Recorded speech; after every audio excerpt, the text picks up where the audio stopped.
Hoy junto a Pacho Donel, que ya está sentado aquí. Bienvenido, Pacho. Gracias por estar. Muchas gracias. Hablaremos sobre las causas y las consecuencias de la guerra de la Triple Alianza, el conflicto desatado a fines de 1864, en el que Argentina, Uruguay y Brasil lucharon contra Paraguay, ¿no? Así es. Yo lo que les propongo, como todas las semanas, es que veamos primero el informe y luego pensemos y reflexionemos sobre lo que fue la guerra. Así que la vemos. El Paraguay de 1865 era una excepción en América del Sur. Separado de hecho de Buenos Aires, Gaspar Rodríguez de Francia lo mantuvo aislado. A su muerte se ratificó la independencia y se eligió presidente a Carlos Antonio López. A este lo sucedió su hijo, el joven Francisco Solano López. El Paraguay evitó el desgaste de la guerra de la independencia y las guerras civiles que sufrieron sus vecinos y alcanzó un adelanto técnico único en el continente. Tuvo el primer ferrocarril, una flota nacional, fundiciones de hierro y se firmaron tratados comerciales con Francia, Estados Unidos y el Reino Unido. La agricultura incrementó la producción y permitió su aprovechamiento a todos los paraguayos. Se concedió la ciudadanía a indígenas.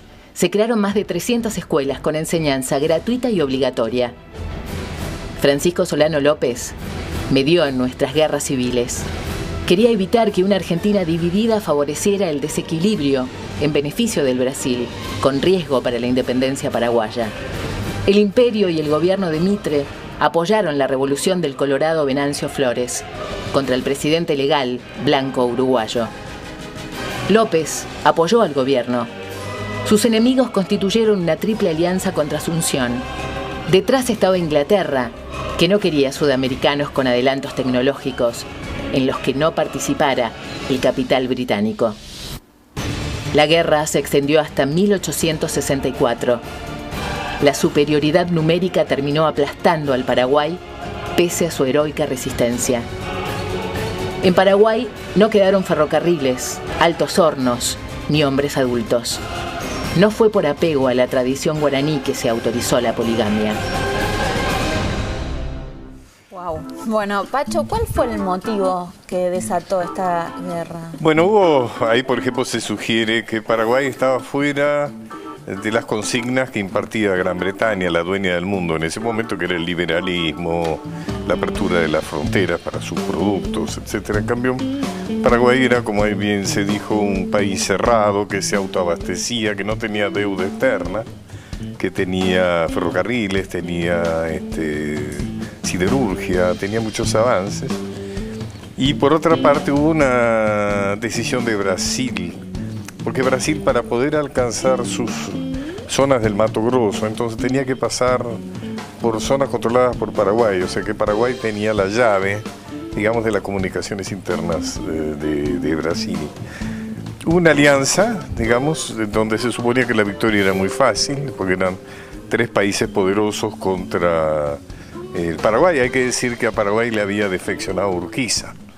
Urquiza, que era de alguna manera el presidente virtual de toda la Confederación de las Provincias Argentinas, le había hecho guiños que después no cumplió.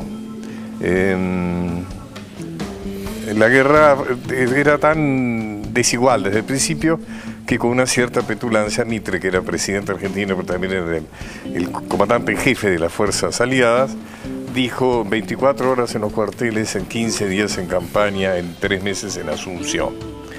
La cuestión es que la guerra duró desde 1865 o 64 hasta 1870.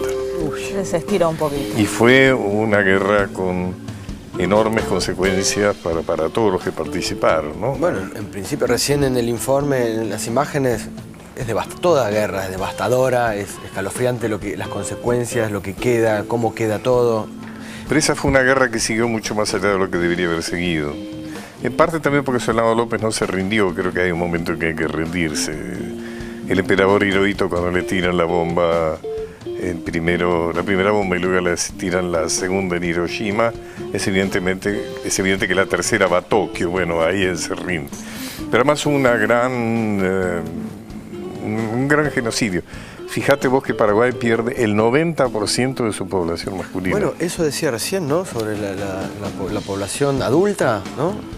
Tal es así que terminan peleando chicos de 12 años, 13 años, que se pintan bigotes para parecer más grandes y viejos. ¿Quiénes fueron los beneficiarios, para decir de algún modo, de esta Es guerra? interesante decir que el principal beneficiario fue Inglaterra, porque de alguna manera, bueno, el último país que se resistía a las consignas que él impartía casi como religiones en el mundo, como la libertad económica, la libertad de comercio, etcétera, que era una forma de dominación de los países, que pasó con nosotros, por ejemplo, con la sujeción de Rivadavia, las instrucciones británicas. Bueno, hizo que el único país que se resistía entrara dentro de su órbita. Y además todos los países se endeudaron. O sea, Argentina terminó con una tremenda deuda con Inglaterra, Brasil también, Uruguay también. Y el otro gran beneficiario fue Brasil, que siguió la guerra hasta el final. En la Argentina había mucha resistencia a la guerra. Por eso es que estamos haciendo este programa, que estamos hablando de Corrientes. Corrientes fue una provincia que especialmente se resistió mucho a considerar a Paraguay un enemigo. Inclusive aportó jefes, aportó tropas que voluntariamente se aliaron junto con Paraguay. El otro gran beneficiario fue Brasil, que se quedó con prácticamente la mitad del territorio paraguayo. Gracias, Pacho.